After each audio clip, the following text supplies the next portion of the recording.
Well, hello hockey fans, and welcome to another action-packed episode of Hockey North Weekly. I'm your host, Brendan Pauly. We've got two more guests on the program today.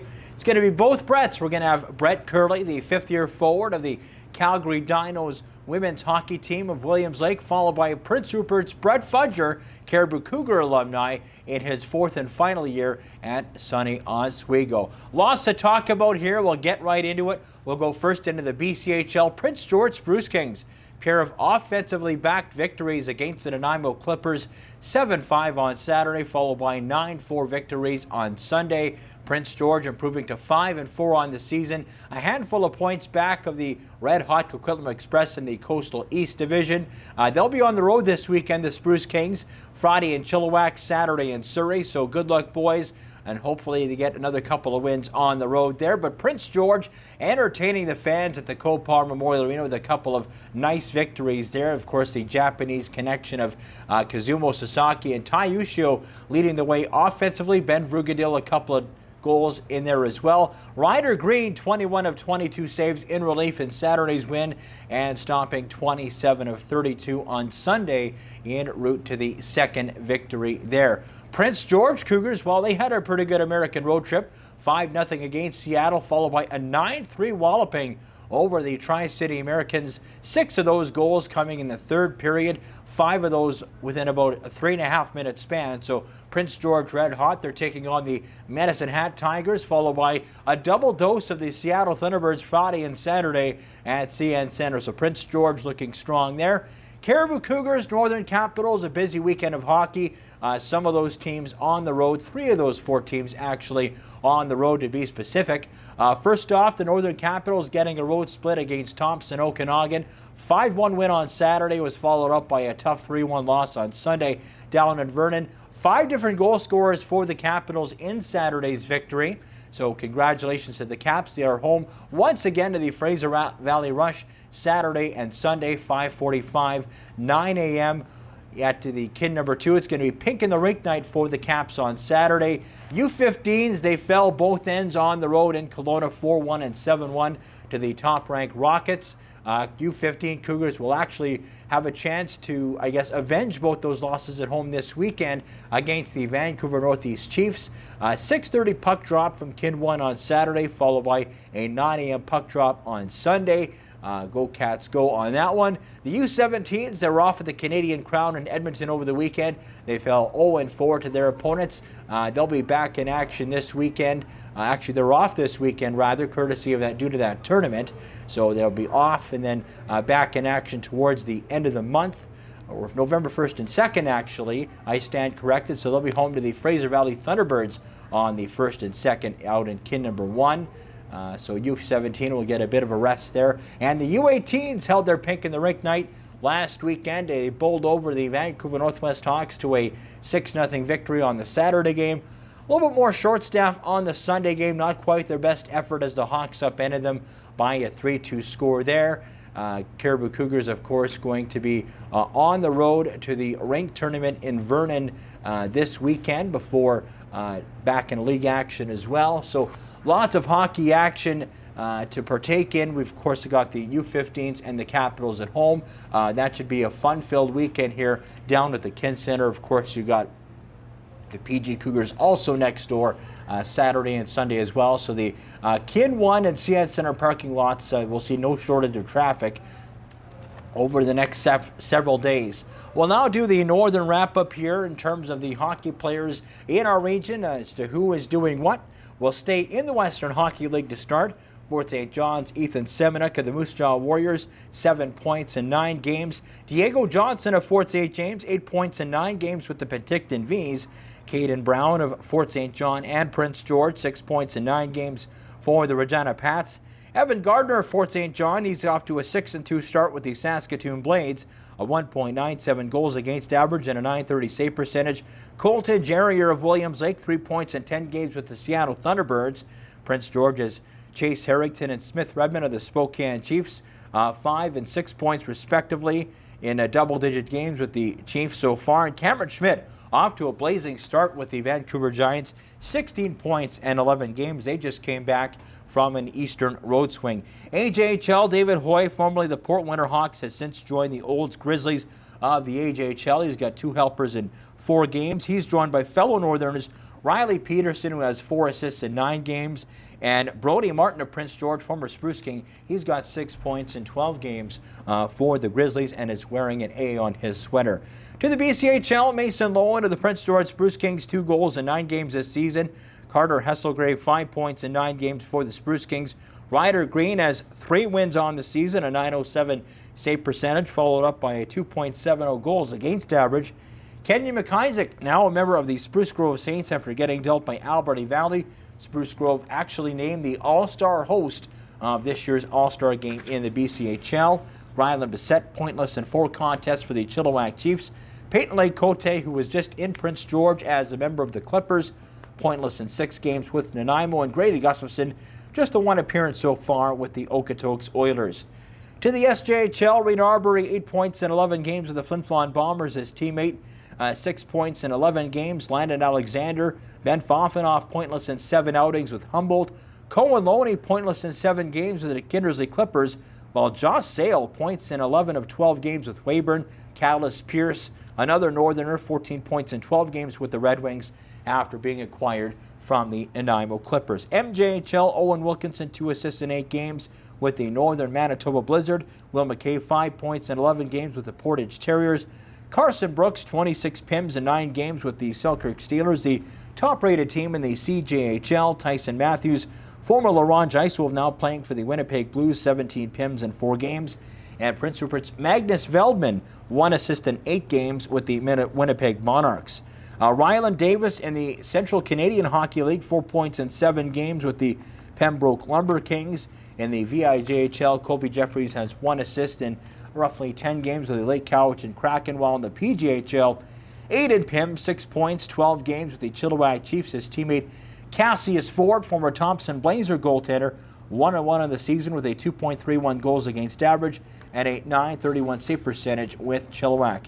KIJHL, Ethan Davey of the 100 Mile House Wranglers, 7 points in 5 games this season. Last year he was named the Doug Burks Division MVP. Oren Pierce, 3 points in 4 games for the Chase Heat on the season. Evan Leggett, formerly of the Williams Lake Mustangs, now a member of the Golden Rockets. Keenan Holland, 9 points in 9 games with the Grand Forks Boulder Bruins. Won a title last year with Jasper Tate and Thomas Clark. Carter Redmond, 6 points in 7 games with the Kelowna Chiefs, who also acquired Andrick Ligas from the MJHL. Ligas, of course, recording his first win in the KI over the weekend, so congratulations, Andrick. Ryder Hunt, 1 start, 1 win for Kelowna as well. He is also a Northerner. Isaiah Bagri, 10 points in 8 games with the hometown Quesnel River Rush. Dawson Erse, 5 points in 9 games with Quesnel. Quinton Corbier, the former U17 Caribou Cougar, pointless in a handful of games with Quesnel. Cade Lawler, 5 points in 9 games with the River Rush. Caleb Miller, also 2-0 in the Quesnel crease. Jake Phillips-Watts, 4 points in 7 games with Revelstoke. Ethan Hamilton of Prince George, 2 points in 5 games with the Grizzlies. Blake Collison, 7 assists in 4 games with the Williams Lake Mustangs since being acquired from the Estevan Bruins. Logan Houck, 10 points in 8 games with the Mustangs. Cash Sellers, 1 goal in 5 games in Williams Lake. Matthew Hufty, 3 points in 6 games with the Mustangs, while Kalen Swanson has 10 points in 8 games with his hometown team. Sam Bogle, 2 points in 6 games, including his first goal recently with Williams Lake. And Dawson Nackstead, pointless in 8 games with the Mustangs. Declan Pocock, 7 points in 8 games for the Mustangs, while Josh Gendron has 3 points in 6 outings since being acquired from the La Ronge Ice Wolves. Chaz Lucas of Fort St. John, 3 points in 5 games for Williams Lake as well, while Dawson Routs, 2 points in 8 outings for Williams Lake. Jackson Dicker, 1 win on the season for his hometown Mustangs. ACAC Conference, Maria Air, 4 points in 4 games for the Nate Oaks Women's Hockey Club. Anna Stewart, second in the conference in saves with Medicine Hat College, had a 31 save performance and a 3-1 win over Nate on Saturday. Her teammate and also fellow Northern Capital alum Sage Knorr, 2 goals and player of the game in that weekend set, and was also named the Women's Athlete of the Week in Medicine Hat. So congratulations, Sage, on that accomplishment. Cameron Ward of Red Deer College, 1 goal in a handful of games. Paige Cheek, Gabby Meyer, also member of the Queens Hockey Club. Jessa Brewer in her third year at state, former Northern Caps. Grace McDonald, Lindsay Gonsalves, also member of the Trojans. Nate men's hockey team has Jackson Hassman, Decker Moichen, and Brophy Dunn, all of PG and Caribou Cougar grads on the roster. Moichen scored his first goal over the weekend in a loss in ACAC action. NCAA, Peyton Planetta first shutout with the Arizona Wildcats at the end of September. Haley Armstrong, of course, the captain of Bemidji State. Beavers are off the next couple of weeks, but she does have 6 goals and 6 games on the season. Brooke Disher with the Ohio State Buckeyes, the second-ranked team in the country. McKenna Lloyd-Howe of Tumbler Ridge scoring her first goal with the Vermont Women's Hockey Club as well. She's got 1 and 6. John Harrington, 4 points in 4 games at Lake Superior University. Miguel Marquez, 3 points in 4 games with the Maine Black Bears. And Caden Lindstrom scoring his first goal with the Michigan State Spartans over the weekend. Of course, the Chetwynd product, a former Medicine Hat Tiger, and the 3rd overall pick and top prospect of the NHL's Columbus Blue Jackets. Ella Boone, Casey Dittner, members of Trinity Western, ranked 10th in Canada for the first time in school history. That has happened after beating Saskatchewan twice on the road. Congratulations, ladies, there. Brette Kerley, of course, who's going to be on the program in her 5th season in Calgary. Hunter Brown, Dawson Smith at York University. Jordan Fairley, Aiden Reeves also suiting up for U of T. Connor Boy, who we interviewed in last week's episode of the show, which you can find on YouTube and our Instagram, with Toronto Metropolitan University, and Stacia Hebert with the Windsor Lancers. So there you have it. That's our Northern wrap-up. And now, without any further ado, here's our first of 2 chats. First of all, Brette Kerley of the Calgary Dinos women's hockey team, and of course of Williams Lake, talking about her 5th and final season in Cowtown. And here's our interview right now. All right, back on the Hockey North podcast here with Williams Lake's very own Brette Kerley of the Calgary Dinos. Brette, we're in year 5 of your tenure with the Dinos women's hockey team. Can you believe how fast the time's gone? No, it's literally like flown by. It's been a blast. Like they say, time flies when you're having fun, and like I would say, like no lack of fun here. So it's definitely like flown by. It's been awesome. Yeah. You quite like your group again this year, looking for maybe a bounce back year in terms of the standings with the Dinos. What are your expectations going into the year in terms of just either individual or performance? Yeah, so obviously last year we didn't have very much success. Didn't make that final playoff spot. So like hopefully getting that this year. We have a good group. Just had our first couple league games this past couple weekends and went 2-2. So definitely not the best, but not the worst either. We had a really good exhibition series. I think we only lost 1 game the whole exhibition series. So we were pretty fired up going into the season, and like yeah, we play Manitoba at home again this weekend, which will be nice. But like personally, yeah, just have a fun year. Hopefully make it further, which makes it more fun. Yeah, kind of filling a leadership role this year, which will be a little bit different than my past years, which has been pretty good learning experience. Yeah, it's been pretty awesome so far. So hopefully we can continue with some success into the season. Yeah, and I guess just talk about obviously that leadership aspect. When I interviewed you on the podcast a couple years ago, you were in your 2nd year on the younger side, learning from everybody else, and now you've got everybody learning from you and the rest of the veterans. What's that like now as one of the this elder statesmen on the Dinos roster? Yeah, it's definitely like it's a lot different, obviously, like from my talk to you guys or to I guess 2 years or when I was in my 2nd year, whatever year that was. Um, we have a lot of younger girls on the team. We have, I think, 7 or 8 graduating girls this year. So yeah, we have like in our leadership group this year, we have 7 letters, 6 A's, and a C, home and away.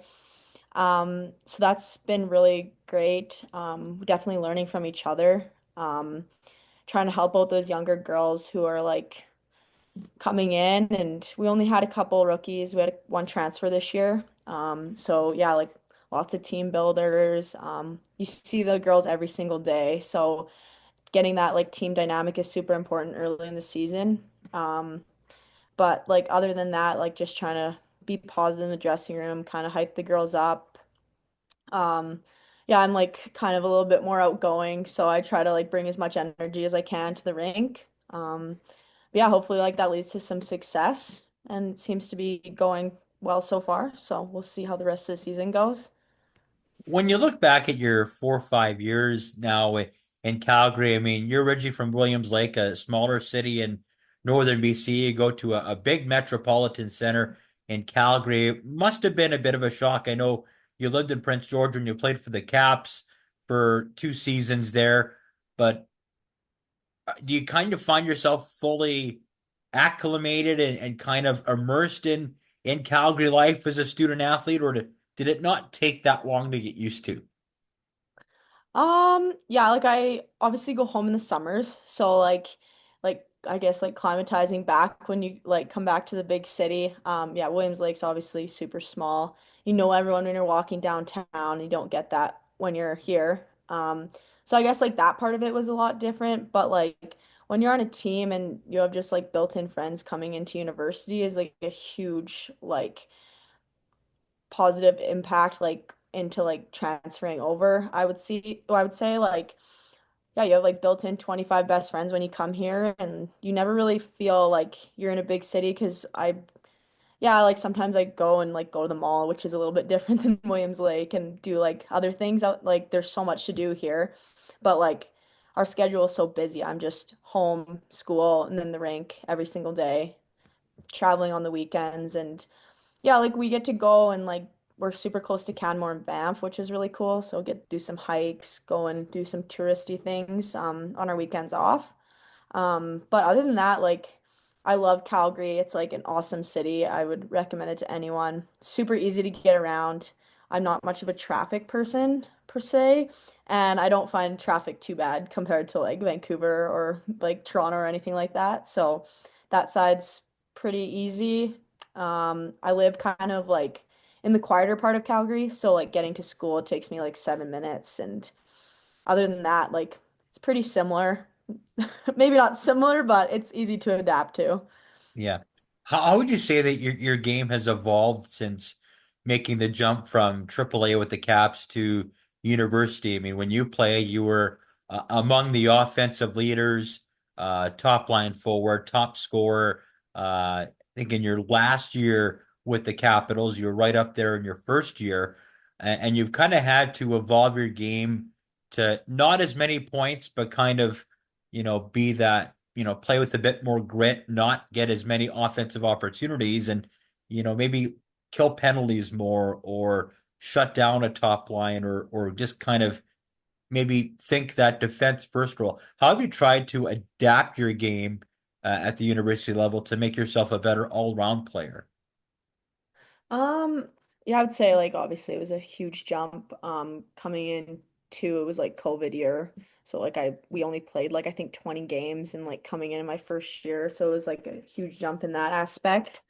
I would say like obviously like yeah, not putting up as many points, more of a grinder, PKer, which I don't think I touched the ice on PK when I played in the Capitals, but which was a big jump, but yeah, it's just like the different part is like you're training every single day, like and the training is like that much harder, that much longer, like it's just like your whole life is hockey, which in the Capitals it was kind of similar. You're always hanging out with the girls and stuff, but this is like completely different. Like your team is your world and everything. But on like the hockey side, I would say, yeah, just grinding, energy gal, like just trying to hype the girls up. But yeah, took on like PK role this year and last year. Um, yeah, I got injured last year, so that was a little bit of a setback. And then like coming into this year, we have a good group, so probably just fill the same role, just have some fun and hopefully lead the team to some success in some way. But yeah, you just kind of like I would say coming into like a new team, especially like at the collegiate level, like just got to find your role, do as best as you can to fill that role and yeah. Yeah, we talked last. Obviously, women's hockey is kind of right on the precipice of breaking out. You got the PWHL now. It just seems to like spike that much more since the creation of that league. You've got, the Wickfest tournament that's all over Canada. It just seems like there's a lot more opportunity for women's hockey now than there was 10 plus years ago. I know we were talking off air about, what your plans are. And, you know, there are several European leagues out there too for you to potentially take a look at. And is that something that you want to do? Obviously, every hockey player wants to keep playing, but for you, is that option realistic to go play pro somewhere when this season is over? Yeah, I've definitely been chatting with my coach about it quite a bit. Looking into like going to play in Europe for a year, see like how it goes. Like I was saying earlier, off air. There's been a lot of girls like going overseas to play. A couple of girls in Germany last year, girl in Austria, Spain, Switzerland, Sweden, like kind of all over. So many different like levels of leagues, which is super cool. Like if you want to play high level, there's like leagues over there that are developing girls still to go play in the P-Dub. Then there's like the lower leagues, which are just like you're practicing 2 to 3 times a week, 20 games a season, which kind of like, I don't know, I think like if I have an opportunity to go over there, then for sure I'm gonna go. I would never pass that up. Like I feel like it's super cool. Kind of start looking into that more into December, see how I'm feeling after this season. I feel like it's been a long haul. Like I've played for like probably 18 years now of hockey. So definitely if I don't do that, then probably step into like a coaching role, whether it's at home or maybe come back to PG and step into somewhat of a role there. Definitely want to stay in the game. I think I'd be too sad to leave it after this many years. Definitely be a change of pace after that. So definitely keep hockey still around in some sort of way, whether I end up in Europe or on the bench, who knows? But Yeah, one of the Capital players from years gone by that I watched, Hunter Mosher, she played university in Ontario. She's over in Södertälje in Sweden. We had her on the podcast last year, and she talked about how much of a really cool experience that has been. So, one of the Northern Capitals that I first watched since, moving over to Prince George over 10 years ago now. So it's definitely possible for a player like that. So, obviously possible for you. I know Keegan Gooley had a brief stint in Europe there after departing the Dinos when you were teammates with her for a year. So obviously that's an option available. And I talked about it with you before on the podcast. I'll talk about it again. It just seems like your hometown, Williams Lake, does a really good job of producing a lot of players out of the minor system into the Capitals, and you see a lot of them play junior on the men's and women's side and into university. I know this year's Capitals team, a lot of the parents are saying up to 10 players on this year's roster played for the U18 or minor Timberwolves program at one point. They all played together and they're all with the Capitals now. So, again, I'll ask you the question, what is it about your home community that seems to develop so many good hockey players at those levels? yeah, I know it's pretty sweet. Like I skate with a couple girls in the summer that are now playing Capitals. And yeah, it's super cool to see. Like obviously like when I was there, it was like there was like a couple of us, like couple girls and like I guess like when in my year it was like Paige, Piper, that were pretty much the only girls that played up in Prince George, and now it's like seems to have had evolved. Like when I was there was no female teams. Like I always played boys, and like I guess I played like they always had a midget girls team and stuff, but like in bantam and stuff like that, I always had to play up, and so I think it's super cool. I think they have like a good training center there. Total Ice is like super good for development. I'm seeing like way more girls come to the rink like in the summers and stuff, which is awesome. They run like a female camp every year, always full. So that's pretty sweet. And I think it's just like more known now. Like obviously, like you said, like with the PWHL, there's just more opportunities and more girls are like setting goals. And I feel like that's super huge. Like if I didn't like obviously my goal was to go to college, but if maybe back in the day I knew that there was PWHL to play, like I may have maybe worked a little bit harder. I don't know. And like tried to like get to that.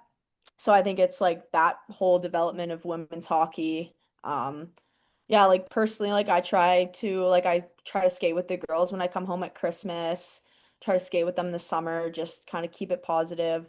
Always there when they like if anyone has any questions about anything, school, whether it's like going to play, anything. I feel like that's huge. I definitely would love to go back home and coach and keep producing more girls out of Williams Lake because it is a sweet little town and lots of talent there. Yeah.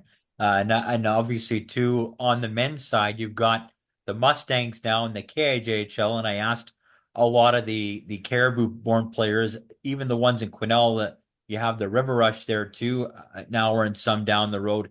How big is it that for your home community to have some semblance of junior hockey back in your hometown of Williams? Like I know that obviously that opportunity wasn't afforded for you specifically, but just to be from that community and have that back there after so long, got to be a pretty cool feeling to see that again. Yeah, it is pretty cool. Like I don't obviously get to experience as much as the people that are like living there because I'm only home for a couple weeks at Christmas, but I always try to catch a game or two when I'm home. Sold 50-50 for them last year. But it's pretty cool to just see like a community come together every weekend and all those people buying season tickets and it's a great outing for people, which we didn't really have before. We always had like the senior men's like the Stampeders.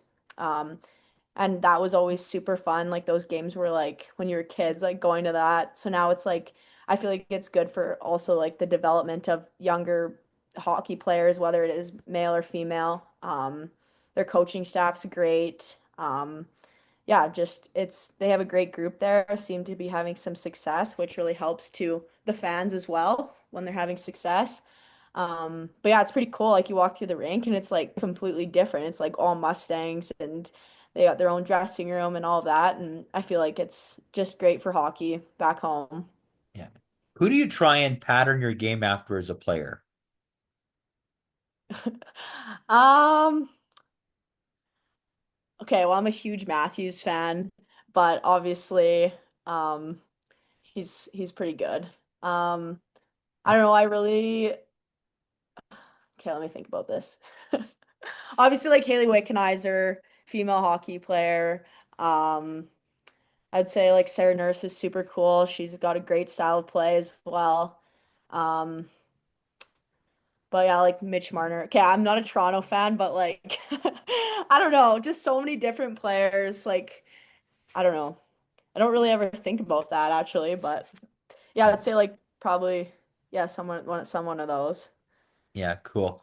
Um, Obviously too with the PGHL growing, PWHL growing, you've got teams in Vancouver and Seattle now, and you would think at some point Alberta might get a team as well, whether it be Calgary or Edmonton or both. And just nice to see that obviously the league gradually growing as it is. Do you feel that once it does gradually grow to even more and more teams, more and more female players, whether it's you or somebody else, or even the younger generation coming up, that they'll be wanting to push that much harder because there are that many more opportunities. And we probably touched on that a bit already, but with the way things are growing and with how accessible the game is, I would imagine it's a pretty good driving factor for a lot of players now.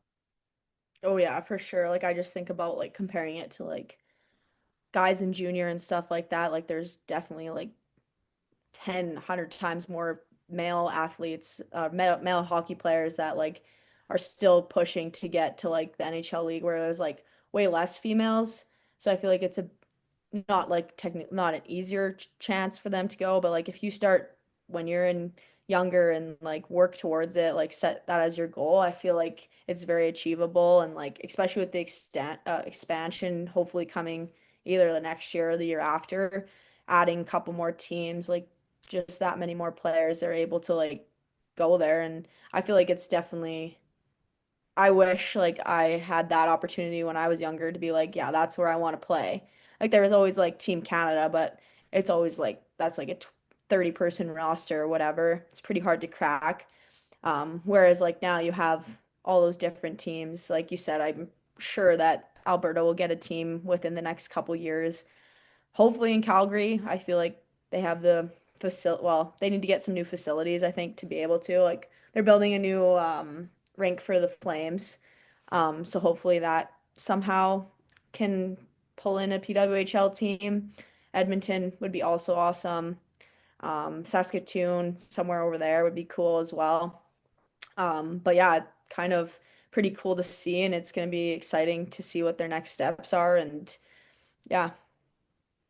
Do you keep in touch with a lot of your Capitals teammates and even some of the younger Capitals players from your home community?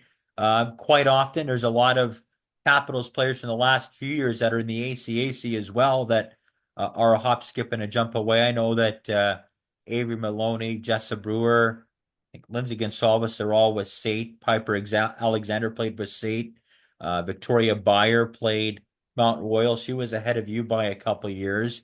And then there was also, Kelsey Roberts, Sage Desjardins, Taylor Beck. They all played for the Dinos. Do you all you kind of keep in touch with a lot of the players that you played with, or even some of the younger ones that are playing now that are from your home community on a somewhat regular basis? Well, like Piper and Paige, obviously hometown best friends. So obviously keep in touch with them like every day. Victoria, I see her at home, so like I'll see her a couple times in the summer or whatever. Like I said, I skate with some of those Capitals girls, like Reese, Overton, and then like Neen, Paige Cheek. A couple of those girls I skated with this past summer and like a couple times before. Um, Coaching them a little bit. Like I was out for that a couple times coaching them this summer, and then um, yeah, like Taylor Beck obviously played with her, so we're still pretty close. She's still living here. Sage coached us a little bit last year and then coached a little bit this year. So I see her a little bit. But yeah, kind of you just kind of get in the groove of things and you text people when you can, and when you see them, it's like you like never missed them or whatever it is. But yeah, no, it's definitely like we have a good alumni at Dino, so like I said, I see a lot of the girls that played there. When I'm home in the summer, try to see as many girls as I can. Coming up for the alumni game, so hopefully see a couple girls at that, which will be pretty cool. But yeah, What's your favorite pregame routine or pregame meal? pregame routine, pregame meal. Okay, wake up, go for a walk. Um, like to ride the bike for a bit at the rink. Pregame meal would probably be chicken, rice, some sort of veggie. Kind of been on the ground beef and rice kick lately, so might have that tomorrow before the game. But yeah, nothing too crazy. I don't like having anything too crazy because going on the road it just messes everything up. So I like to stick simple and it's interchangeable with circumstances. So yeah. All right, I'll end this one on a fun question for you. So you're Okay. stranded on a desert island with three of your teammates currently, three of your Diners Okay. teammates. Who are you taking with you and why? Okay. Okay. So probably I'll have to take my roommate, Sydney Mercier. And then I'd probably take Brooklyn Fry. Yeah, take Sid because she'd be smart and she'd be like just chill. Like she wouldn't like let us freak out. She would just be like, "Hey, well, it's okay." Fry because she's into hunting and fishing. So I feel like she could like me and her together, we could like somehow survive it. Like, and then I'd probably take Jada Johns just because she's funny and I feel like she'd keep our spirits up. So, yeah. All right, well, it was awesome to chat with you once again on the podcast. Thank you very much for doing it. And of course, best of luck with you this season coming up, as well as your future plans after your time with the Dinos wraps up, and maybe we can do this again sometime in the future. Yeah, sounds good. Thanks for having me. Maybe see you at the alumni game. Yep, yeah, that's definitely a possibility. Perfect. Okay, sounds good. Thanks for having me. Of course. That was Brette Kerley of the Calgary Dinos. Always nice chatting with her. Second time on the program. Now we'll throw it off to Sonny Oswego senior forward Brette Fudger, Caribou Cougar alumni, in his fourth and final year down in New York State. And here's my chat with Brette Fudger on what he's expecting in his final year down south. Welcome back to the Hockey North Weekly podcast. With me now, Caribou Cougar alumni and BCHLer Brette Fudger, now playing with Sonny Oswego in his fourth year in Upper New York State. Welcome back. Thanks, Brandon. It's been a long time, and I'm happy to be back on. Well, Brett, you're in your fourth and final year at Sonny Oswego in NCAA Division III. We were talking off here before we got started. How fast it's gone from year one to year four. Just talk about what it feels like now to be one of the senior members of the lineup. Yeah, definitely. It's exciting. We got a good group this year, and like you said, it goes very fast. 4 years ago, I came in, and I was looking at the seniors like, wow, they're on their last year, and now it's me. So just trying to enjoy every moment. Yeah. I just talk about the season to start. Obviously, the college hockey season slowly getting underway across all conferences. How you feeling about your game and the team that you got in front of you? Yeah, no, our team's good. We got a lot of returners. We were pretty successful last year as well, winning the SUNYAC championship, which was good for our conference, and no, I'm excited. I think it'll be a very good year. We got about five new freshmen, so looking forward to it. What's been the best or most rewarding part of playing at the college you're at now? You're in year four. I mean, obviously, you don't totally know what to expect when you go into year one, making the jump from junior to college. But knowing what you know now and going through 3 years of college hockey, how would you kind of, describe your time and just kind of that year to year progression, as it were, as you get more experience playing the collegiate game? Yeah, definitely. The jump from junior to college it's probably the biggest one for me. Maturing as a person and as a hockey player. Um, I found out through juniors that I was doing, certain things that aren't really accepted at the college level, and now it's just all about learning and kind of finding a role that you fit into, and that can help the team progress forward. And I feel like I've found my identity on, kind of being that heavy forward that, I like to play the Northern style, and yeah, no, just whatever helps the team really. Yeah, and I guess just talk about obviously that northern style, being gritty, a little bit of skill. You showed flashes of that during your time with Caribou and in the BCHL, but do you kind of enjoy playing that blue collar, middle to bottom six role? Maybe see some time in the penalty kill and kind of play that role in the trenches that maybe some players don't enjoy playing.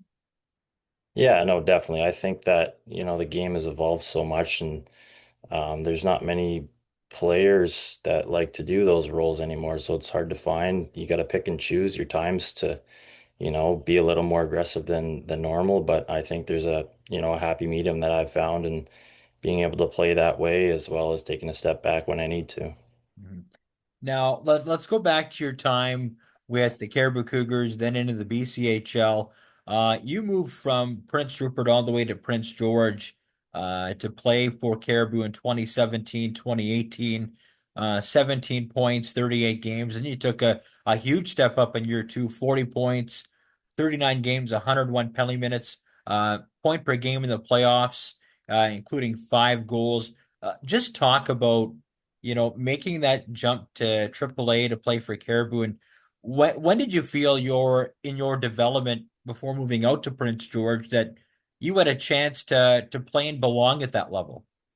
Yeah, no, definitely. I tried out for Caribou when I was, I think 15 years old. And for me growing up, it's just been kind of pick up hockey. And, I wanted to compete at a level where I thought I could, and I wanted to take that step, which I did, and the coaching staff gave me a chance, and they seen tangibles in me that fit their program well, and it was all about a development standpoint from there. And I feel like they did a really good job in developing me as that kind of player and to fit those roles, like you said, the middle, bottom six player, which not a lot of people like to play anymore, but they're important to the team. Yeah, and of course, just talk about that projection from year one to year two, where you took that step. You had that first year where you got acclimated to the AAA style of game, and then that second year just seemed like the whole package kind of came together in that level, and you were able to, you know, I guess turn that into a lot of junior interest in the BCHL. Yeah, no, I think for me it was all about structured hockey, playing, like I said, pickup hockey my whole life until that point. There's so much more to the game than just going out there and skating and all the skills involved and all that, and you get introduced into systems and power play, penalty kill type scenarios where they're not really relevant in what I was playing before, and like I said, just a development standpoint from the coaching staff. And from year one to year two, I think that I took that jump because I got comfortable with what they were developing me as, and I kind of find my ground, and like I said, I was just comfortable playing that role, and it worked out for me well. Well, what's maybe the biggest part of your game that's maybe evolved the most over the last handful of years? Um, for me, I'd say being comfortable and confident has been something I've struggled with, the confidence level, and I'm pretty hard on myself. I've gotten a lot better than that, maturing out through the years and realizing, everybody makes mistakes. The next shift is, 4 minutes away or however long it is, but the opportunities come, and just growing as a player and maturing, I think for me was my biggest jump. Yeah, let's talk about your time in the BCHL as well. After Caribou, you played for the Vernon Vipers for a year, made the playoffs, 14 points, 48 games. Then you had the bubble year where you went to Cowichan and finished off with the Capitals the year after, 32 points, 45 games there. Just maybe touch on those couple of years in the BCHL after you made the jump from U18.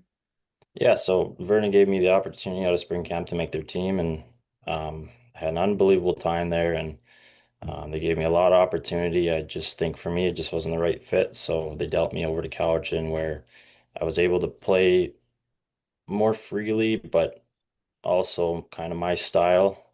I think Cowichan's identity, that kind of gritty underdog type play was more for me, and it allowed me to take that jump where my point production improved, my ice time improved, and I got a lot more opportunities on power play and penalty kill. Uh-huh.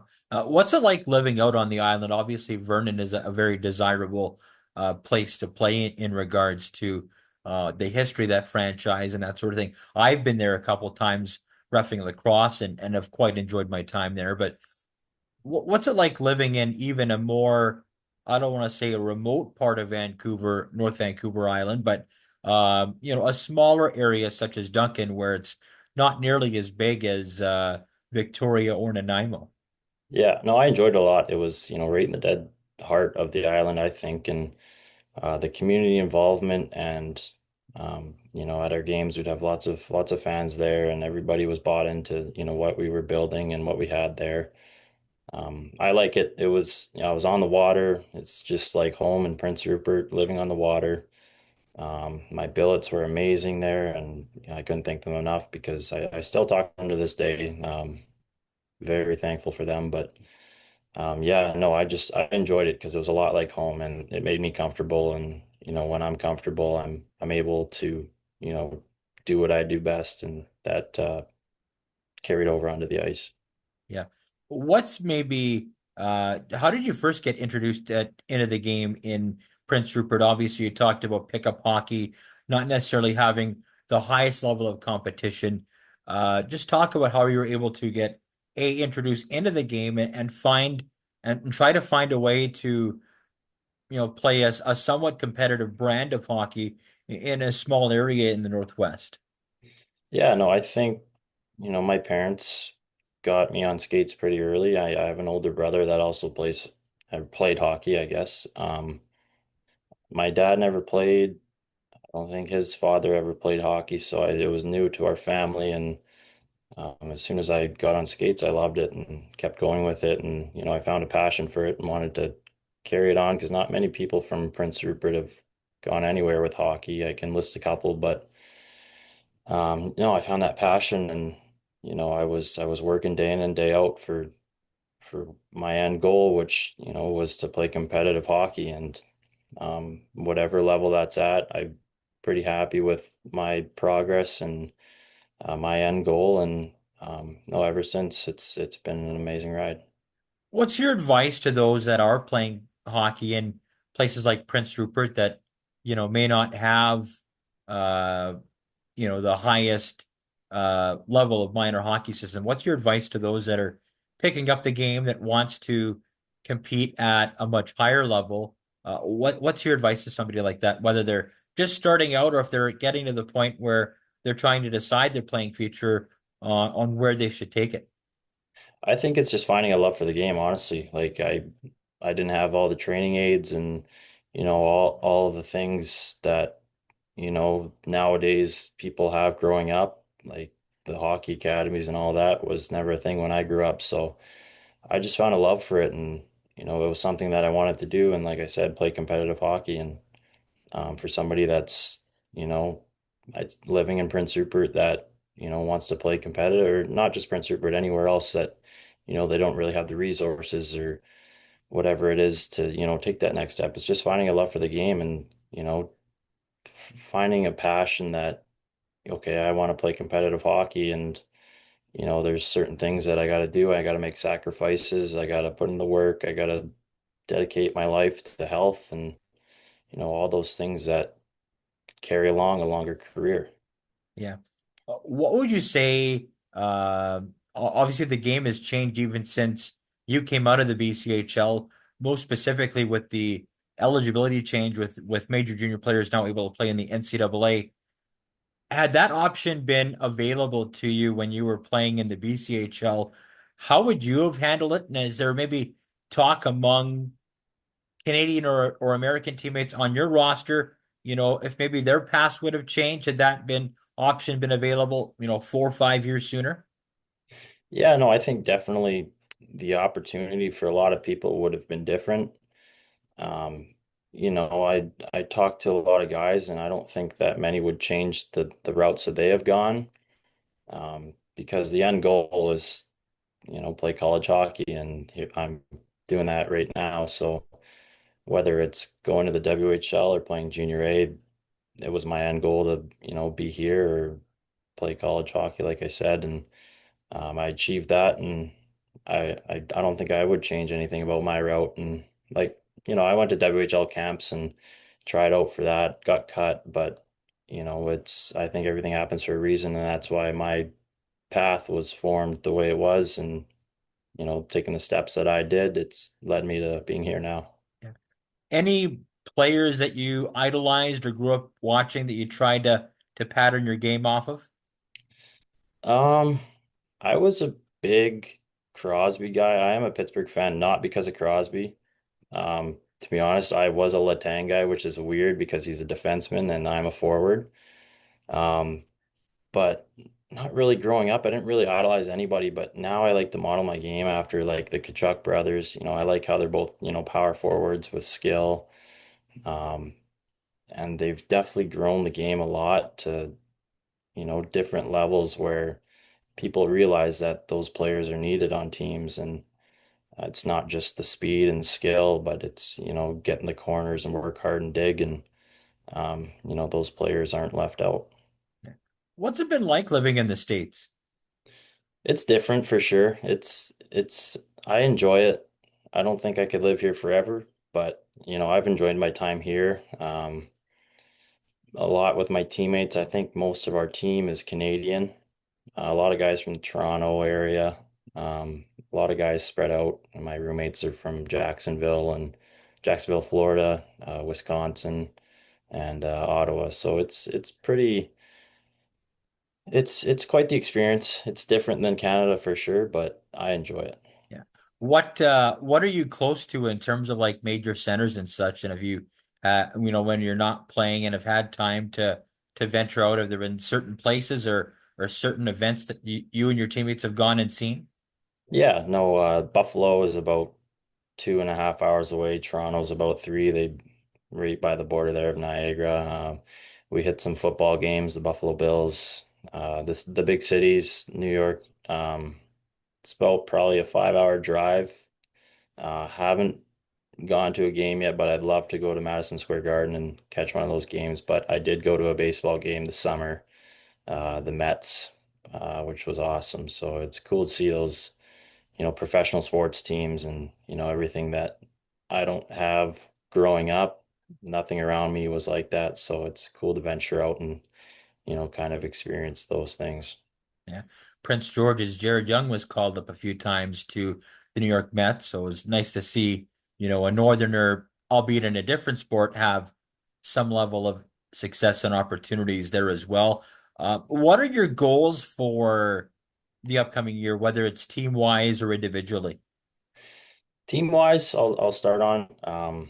Like I said, we won our division last year, and this year we got a couple new teams competing against us in our division. One mentioning the Hobart Statesmen, which are the three-time national championships. So that'll be quite the battle for us to repeat the SUNYAC championships. I'm assuming it'd be against them, if anything, but just it's a long season. We take it game by game, and like it's always, have above 500 record. Um, Certain categories you can get to, like power play percentages, penalty kill percentages, those all play a role in, our win-loss ratio and all that. But for me personally, um, I just want to stay in the lineup and um, have any factor that I can to help the team. Like I said, finding my role, and I think I've done a pretty good job at finding that and playing my part in the team, whatever it is I can do to help. So. Mhm. And of course, you talked about, team goals, individual goals. You've scored one goal in each of your first three seasons. I would imagine you want to eclipse that a bit more. I know you may not necessarily be, an offensive guy or be counted upon to do that on your team, but I'm sure you'd like to light the lamp more than once this year. Yeah, definitely. No, it's I've kind of accepted it, I'm not gonna be the guy that go out there and score those important goals or whatever, but pucks fall and it's a game of opportunity. So whenever it happens, it happens. And I don't focus too much on stats like that. I just go out and play and, with a clear mind like that. So I don't have any pressure on my back. Yeah. What is your preferred or typical pregame ritual or routine? I'm pretty superstitious. I go through a lot of things. Me and my housemates, we go to like a steak restaurant the night before a game, get a big steak and potatoes and hit the sheets early. But game day, I like to get up pretty early and have a coffee, and I make the same meal. I usually have peanut butter banana toast, which I don't know if people think that's crazy, but I think it's amazing. I like to get on the ice a little bit. We have the optional skates, so I like to get out there with just my skates and feel the ice a bit, and come home, have my nap, and then my pregame meal. I usually like fish and rice, but I've kind of changed over to chicken.